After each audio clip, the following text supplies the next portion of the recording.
Yeah, why not? Yeah. Leslie, maybe do I need the microphone? Is it okay with that? Everyone can hear fine? Yeah. Well, or if you want to... What do you do? Okay, I'll do. Let's keep it simple. I feel exhausted by that activity. Thank you for inviting me, you guys. I'm very inspired by your community. I'm very impressed that everyone makes the effort to come together. So I'm really inspired by you generally. I'm also really inspired by this theme specifically, because I think it's the big challenge of how we try and keep things simple in this crazy world. So it's for all these lovely words that I find quite complicated. Here's the last sentence that for me is the big challenge of how we find clarity amidst chaos. So I thought it might be interesting just to whiz through my career. I thought I'd do it in 8 steps and just make 8 really simple points or points about simplicity with each step. And then after that, we're going to do another little game activity, which won't need it more. Well, maybe it will need it to end up in more, because we're going to discuss our different ways of making simple things. Because the last bit I've written is called House Bus Toast, which is all about these things. So yeah, it's going to be 8 steps, 8 points, and then more. So step 1 for me is listen to yourself. So as Bernardo said, I used to be publishing for a decade, and then I was going to retrain when we had kids, and I'd signed up to do a teacher training course, sort of slightly thinking I should teach English because I'd done English, and I slightly naively thought I could just fit it in around kids and holidays and stuff. And anyway, I was on a holiday with a friend of mine, and we were lying around by the pool, and I was reading all these books by sort of Helen Fielding and Nick Hornby, and she was reading all these canonical works, and something in me was saying, like, why am I not reading these books that I will be teaching in a couple of years? And then one night we were making this big dinner for some friends, and she said to me, oh God, can you imagine doing this every night? And I just had this strong response of sort of, yes, I can. And I'd never realised that actually cooking and catering and food was what I wanted to do. So I ditched the course that I was due to do and went to cookery school. And so yeah, just step 1 is kind of listen to yourself and kind of hear that simple message when your body just sort of tells you you should be doing something, and if you're not reading the books that you should be reading, like maybe kind of maybe wonder why. And so then once I decided to go to cookery school, once I'd made that decision to commit, I think step 2 is just go for it. And I was talking with Lisa just before about how, especially when you've got young kids, there's just so many reasons not to do things, I found, in terms of logistics. And I think there's a real moment where you just think that all the stars are going to align, and they never are. And so once you've made a decision, I think you've got to just kind of crowbar everything else into kind of making it work, and then trust that the logistics somehow fall into place. It's almost kind of deluding yourself. The point is that things are kind of simpler than they are, because things can either be complicated or really difficult depending on how you look at it. So lots of reasons I shouldn't have gone to cookery school, mainly the form of 2 18-month-old twins. And I turned up with them and this great big dog that I picked up in Bosnia, and slightly got to cookery school in Ireland, this amazing place called Ballymaloe that I'm sure lots of people have heard of, and hopefully people will visit one day. And I slightly thought everyone else would turn up with their life and their chaos, and then it's just full of kind of either 18-year-old Aramellas who are having a lovely time, or kind of 60-year-old divorced men who didn't know how to boil an egg, and then sort of some people in the middle who were kind of big career, and we were for sure the hungriest ones to kind of make it work, because the stakes are really high. But yeah, so the simple point I want to make is trust that the logistics fall into place, and almost pretend that things are simpler than they are. And I went to cookery school. Darina Allen, who's there, fills you with all this kind of belief that you can just do anything and you can just contact your heroes and that things will work out. And she's kind of right, I found. And so after I came out of cookery school, I was working in kitchens for about 6 months, and that was really tough And then after about 6 months, I looked around and realised there was a reason there was no other young mums in the kitchen. It's a completely incompatible job. And so at the same time, you've got this sort of thing saying, like, what have I done? I've left a good job. Is this going to work out? The sort of step 3 for me is kind of trusting the process, giving it a bit of time, maintain conviction, be a bit delusional, shoot in all directions I found, figure yourself out there. For me, the last one was, it makes sense to me, I don't know if it does to other people, and I'm trying to separate the to-do list from the emotions, helped me kind of try and just keep things simple. And then, so I did 6 months in these kitchens. That's the Sky Gingle. And then for me, step 4 was things happen once you shoot all directions. So I went for an interview at the Noppy restaurant that was just opening, and I had a really great chat with Sarit Packer, who's now Honey and Co. And she was the one who really sat me down and said, I just don't quite know what you're trying to do. Like, you're trying to work, and at least 18 months old, not really sort of work in the kitchen, because if you have a sick child, you can't just leave your station. And she said, why don't you just sort of chill out of it, go home and just do something even more low-key. She said it in a better way than that. So I was back at home, and I was kind of still thinking, sure, trust the process. And then I was kind of filling up people's freezers and fridges, doing bits and bobs of catering. And then a couple of months later, I got this phone call from someone I thought was my husband, pretending to be Yossam, because he was my complete kind of hero. It was this hi, it's Yossam Nasiyangi. I've heard that you used to be in like publishing, and you can kind of write, and you've got words, but you're also a kind of home cook. You've got this sort of training. And you're exactly what I'm sort of looking for, because I was slightly thinking I was falling between worlds, but he actually saw it as straddling. So I thought I was falling between 2 stools, and he kind of positioned it as me straddling 2 worlds. So the simple advice in my there is pick up the phone, because I don't know if anyone else has got phonophobia like me, because I never pick up my phone if I can't see who it is. And if I had picked up the phone and thought it was my husband pretending to be him, just I would have no doubt called someone else. So the simple point is that things happen, I pick up the phone. And then, so that was kind of 12 years ago. And then the next step is to do the work. I think for this talk and focus on the simplicity, we must forget that we've actually got to just do the work, do the grind. The first book that I worked on was Plenty More, and that was just me and Yossam in his flat in West London, and we were sort of, he had this little kitchen at the back of his flat. It was like being on the back of an aeroplane. It was like a sort of galley kitchen. And then we moved to a little test kitchen. That's working on that sort of Palestine suite. We did the Noppy cookbook. So we've done lots of books. There's 3 books I wanted to talk about specifically to make points about simplicity. The first one is Simple. I found Simple really interesting, because for a lot of people, the idea of utterly simple is kind of contradiction in terms. And we had this book called Simple, and then we were about to go out with it, and then we found out that Diana Henry was doing a book on the sport Simple, and we thought, oh no, that's a star step, but actually it was a really useful thing, because it made us think, and what is Ottolenghi Simple as opposed to anyone else's Simple or Diana Henry Simple. And then there was one day when I was cycling to work, and then I got a call saying I couldn't go to work because there was a fire in one of the kitchens.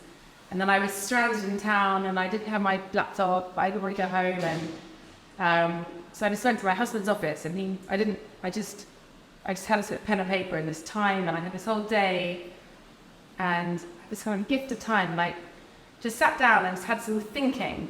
And it was during that day that I came up with what I thought was kind of great peg to hang this book around. And what you were saying about taking a simple situation and making it really complicated, maybe I did that with Ottolenghi Simple, but we broke down Simple to be a mnemonic. So SIMPLE were all different ways that people find cooking simple. So for some people, simple cooking is all about staying short on time, somebody something quickly. Some people it's all about ingredients. They just want to have 5, 6, 7, well, for us 10 ingredients. And make ahead. That's me. I'm a real kind of, I could do 10 hours cooking on a Sunday, but then I don't want to cook for the week. So I'm a real M. P is country, people who just want to open their cupboards. L is lazy, kind of just chuck it in the oven. And then E, with our slightly crowbar, easier than you think, which kind of, but having this kind of realizing that simple means different things to different people felt obvious, but it also felt really revelatory because it's like normal, just whenever I say normal to my kids, they're like, oh, you can't say normal, or like, what's normal? Normal to you is not normal to anyone else, but it's sort of true. So yeah, the point I guess I want to make about simple is that simple means different things to different people. So in terms of the content of the book, but also the process of that book. I never would have had that simple revelation in Peg, which was so useful for the book, if I'd been in my normal, complicated, busy, connected day. And I look back to that moment of just not being able to go to work and just being stranded in London. And I think I averaged about one good thought, or one original thought every 2 years. And they've always been when things happen, and I've been stranded, and then have that thought. So it's kind of, but that's the challenge of how we carve out that time to think straight and try and see the kind of clarity amidst the chaos. But yeah, simple really connected with people. I'm also interested in the number of people who read it have no idea about that whole you wanting thing. So I don't know if that was oh, I never realised that. So, and then the next book I wanted to talk about was Palestine that I did with Sammy. And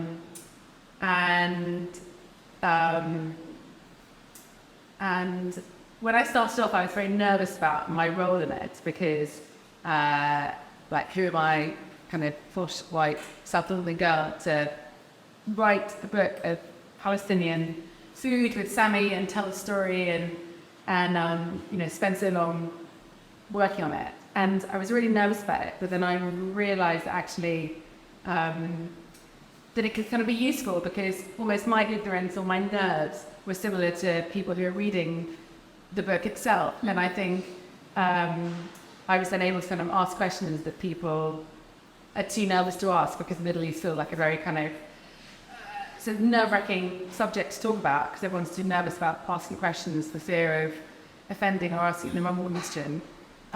So I actually realised that travelling with Sammy and being in the country and meeting a lot of people, what I thought was like kind of weakness in terms of simplicity and not knowing what I was talking about actually turned out to be a bit of a superpower or a strength.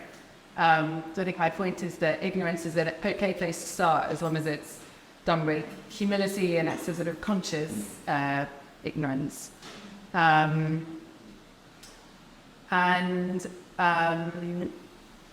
There's a hang on to say about Palestine. And then the third book I just wanted to talk about was the book that hasn't yet arrived yet today, but you've got your little postcard. This book that was published last week called How to Bust Toast.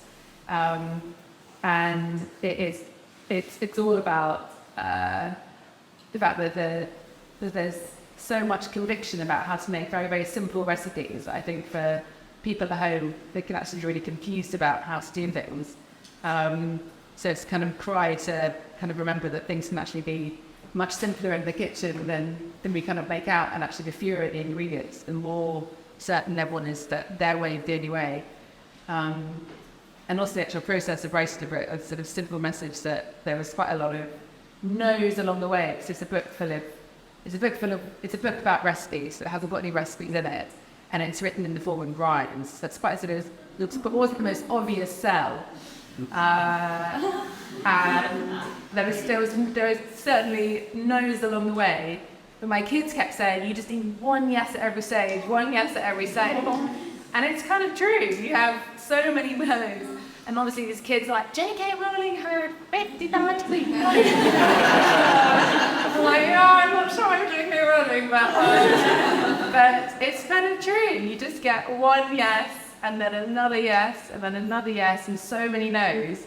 And even now, it's interesting and sobering doing a book that's my own. So it's not a lengthy book, even though, let's have written this forward in it.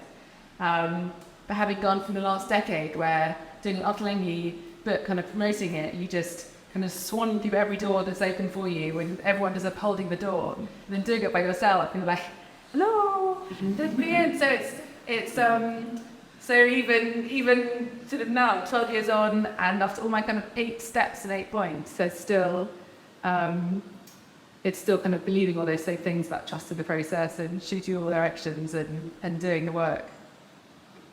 So, do there was any questions they wanted to ask? Your kids sound so wise. I'm serious. Sorry to say some different. My parenting's all about benign neglect. I also really believe that. I just think you can kind of overcomplicate things. I don't know. I mean, they're turning these twins I took to cookery school, turning 15 tomorrow. Oh my God. And it was great. Actually, I had this launch party last Monday for my book House Must Toast, and it was so amazing seeing them. They were my staff, obviously, it's like for everybody else.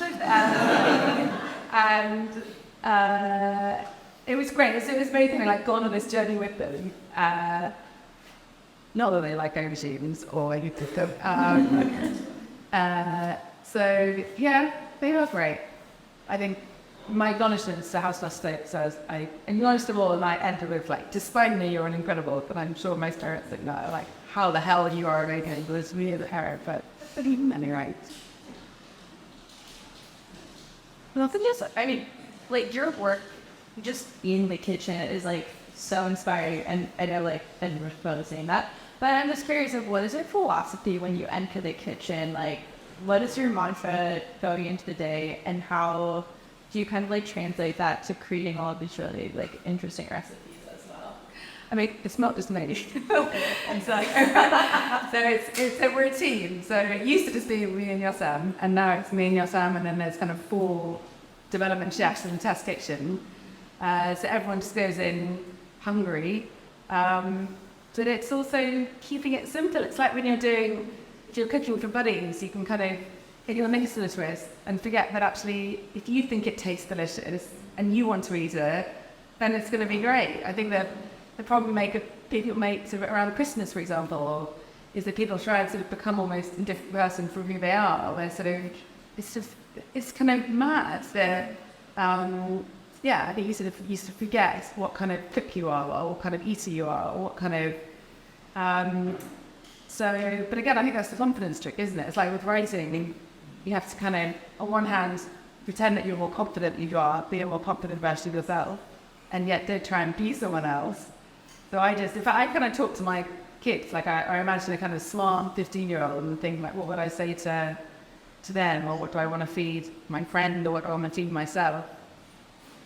So, and then now, it's just carrying down like recipes. We kind of, I think, post simple, it was almost a bit of a Harry Potter problem. You know, people then expected that from wanting lengthy recipes, and then so now, no one wants, those 20 ingredients that are on. Was considered like studying as our studies. I think it's when you further down, you can see all the balls that the side that each time and 5 balls and finally so those are swings as it. But there is a sort of direction that you started and that didn't work out but if you go back now you was sure as if you go that big and it's I mean, working in restaurants for 6 months, it's definitely, I didn't, that was not a success. If you ask anyone in my main kitchen, so that farm was just a disaster. Because I just wasn't fast, I wasn't the kind of pro-gen, I was exhausted, I'd have to leave station when I got a call from nursery.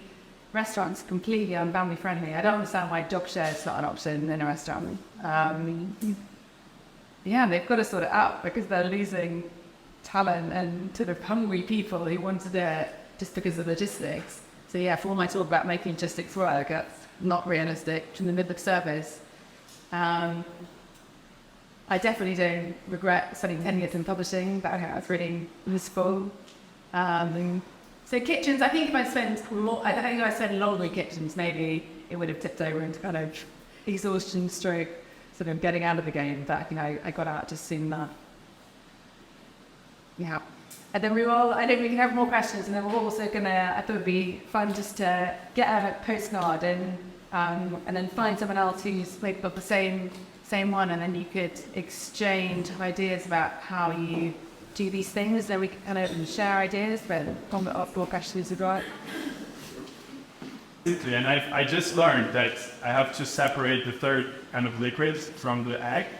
So because That's very chefy. I was doing that wrong actually, because there's always some leftovers, and I don't turn off the heat as well. So the bubbles kind of get in the way. They go well, you know.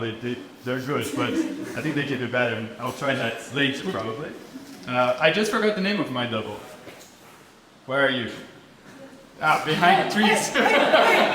Poached eggs are so interesting because I think in my book I've got 30 rhymes, and I think poached eggs and steak and also martinis are something that people can just go through their whole life thinking they can't do or they'd never do for anyone else. I mean, martini is one ingredient plus a cold glass.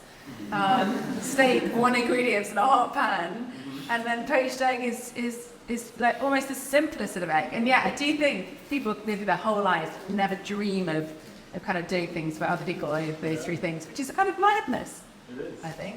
And you go to restaurants and you eat poached egg, generally like a posh plate. You're like, oh, this is impossible. But then you start. But actually, what they're doing, which if you make poached eggs for a lot of people, we've just got 4 people that you can. Sounds a bit gross, but you can poach them in advance and then split them on kitchen paper, and then you just slip them back into sort of hot water for a second. And it sounds a bit gross, and the slipping it back in, but it's really, really effective. And then just put it on your muffin. Good to know. Who else learned something new? Yeah. Did anyone else have eggs or?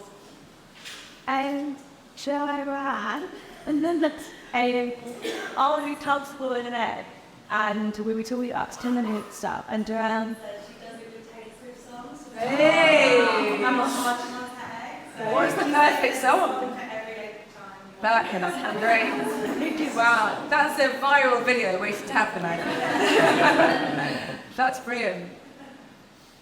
So eggs are top ranking here. You know. Anyone have any strong feelings about hummus? Yeah. How is the hummus today? What were the top tips? Did you do the ice in there? Great. Well, we did it with Hamblin. Let's talk about that for a start. God, who you wrote that? It worked actually. Wow. Because for me, normally hummus, you have to kind of whisk it in a food processor for at least 5 minutes to get it all kind of airy and chunky in the ice cubes, which makes it all. It was. I would say that it wasn't as adventure. Because also we did a lot of hummus. I don't know if you saw, but I have 2 trays. People always do that. 500 grams of chickpeas is fine. My worry was that the hand blender at some point was almost burning my hand. So, I put it out of the window to hold it in. Were you hummus? Yeah. What's your hummus? Oh, I had a housemate who was Israeli, and he was making hummus every week while I looked at him. I learned all his techniques. But the strangest thing he did was to put baking soda in the water. Yeah. Well, chickpeas. Yeah. I thought that was interesting, and then the amount of tahini he used. Yes. A lot. Yeah. A lot that I knew, and he also taught me the distinction between cold pressed tahini and roasted. Yeah. Wow. I know it. So. Where is this guy? He's in LA now. He's a music producer. He's not a cook. Well, he's ticking all the boxes. It's all about the tahini. And cold press. That's brilliant. Fun fact: we used 1 kilo of tahini to make the hummus here. Yeah. What was your tahini? it was whole. What? It was whole tahini. I don't know. But what brand? Oh, I have no idea. I don't know if we want to know. It was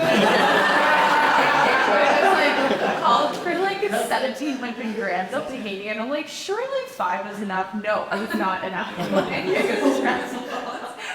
It's an aggressive amount. Yeah, we do. We had trying to read a cup of tea, and I think the thing that all of us had thought before moving here was that it was simply just putting herbs in hot water. But what all of us started getting into is how all of us are not from the UK, and how the British have imparted a lot of wisdom. Like the precise science of putting pairing hot water and herbs in like a very scientific way, and it stresses me out. But now I'm just like, okay, gotta keep it simple. It's not much better than that. Maybe it is. Because I can't something.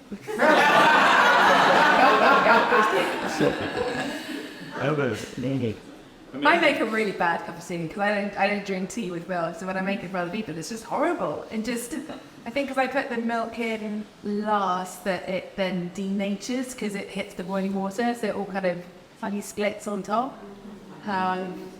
Eating 6 pack of mint. And then if you have bloody dried mint, you can just crack it open your packerman tea bag, which is also a nice tip. Roasting potatoes. Anyone know roasting potatoes? No. Yes, I'm not the best cook, but I like eating steak but it takes a few lunches.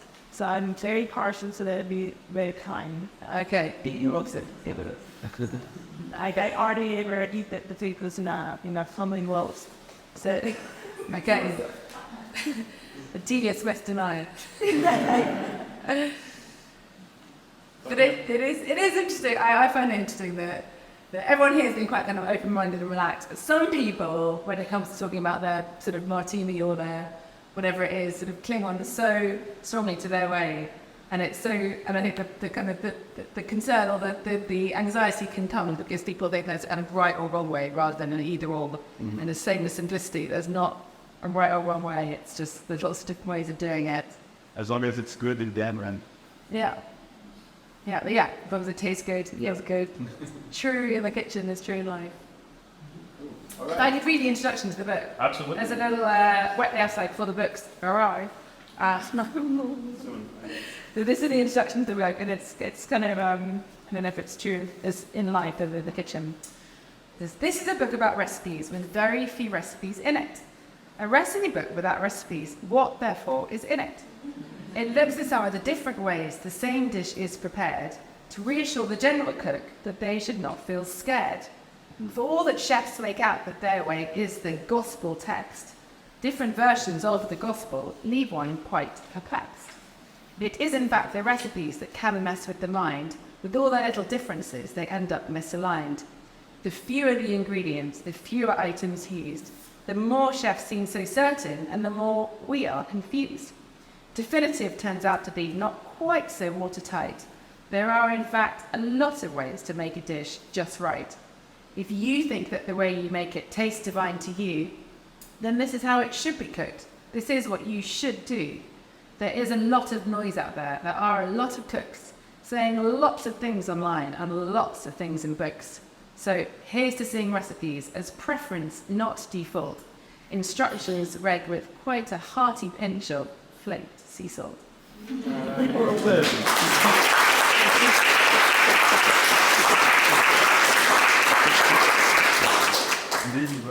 So any final questions for Tara? What do you guys want to know? I wanted to know what you meant by the to-do and potion.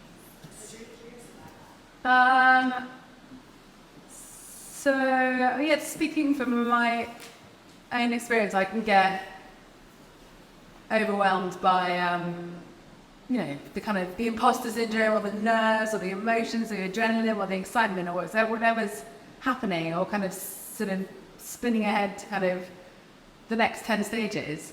And then separating that from the actual, let's just get these steps done today. Let's just write down this to-do list, whatever's on it, how many is on for your day.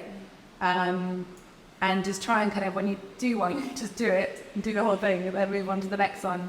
Almost a sort of point of kind of pretending things are simpler than they are. Kind of just do the steps, do the process, and then so don't worry about the emotions. Because actually once you get to the end of that to-do list, for me, that's all calmed down anyway.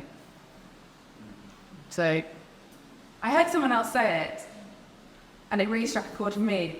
But when I say it to other people, I'm not sure it's striking such a chord. But I find it really useful. I had the same question answered. Go ahead. I have something, when you mentioned like trust the process, but you just need only trust, you have to take actions.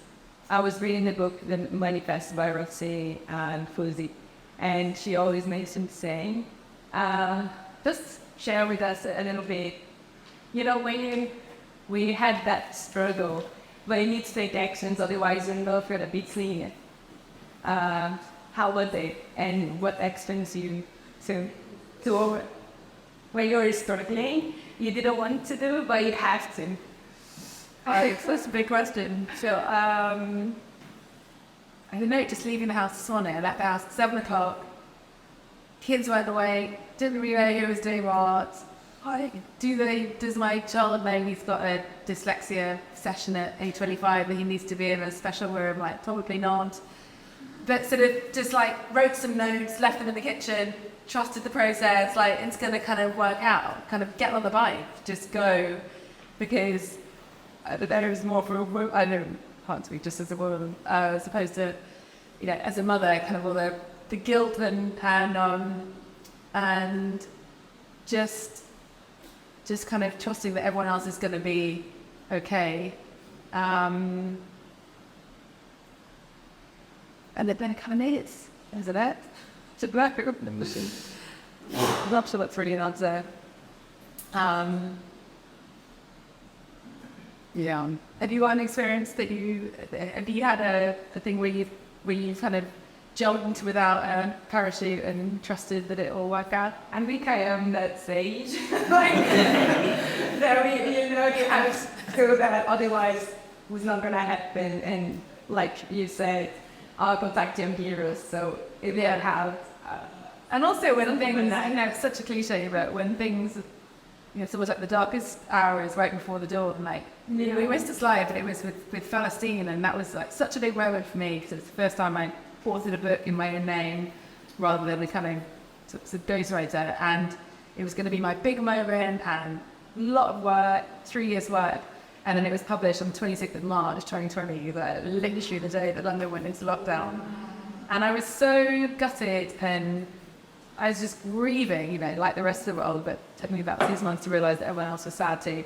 And I was so gutted.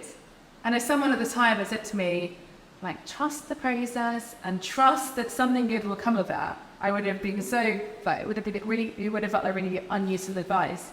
But it's completely true, because that's when I got into writing, although I've already written them, or always written rhymes, but it's when the kind of the scene, the idea for this book came. And it wouldn't have happened if I'd gone on tour and I would have gone in a different direction. So even when things are kind of, you know, for everyone, 2020, like, then doors opened as a result of it. So, yeah, but it's exhausting, isn't it? I mean, it's kind of to sort of keep believing. You can't not desert London wait. Thank you very much, Sarah. Thanks, guys.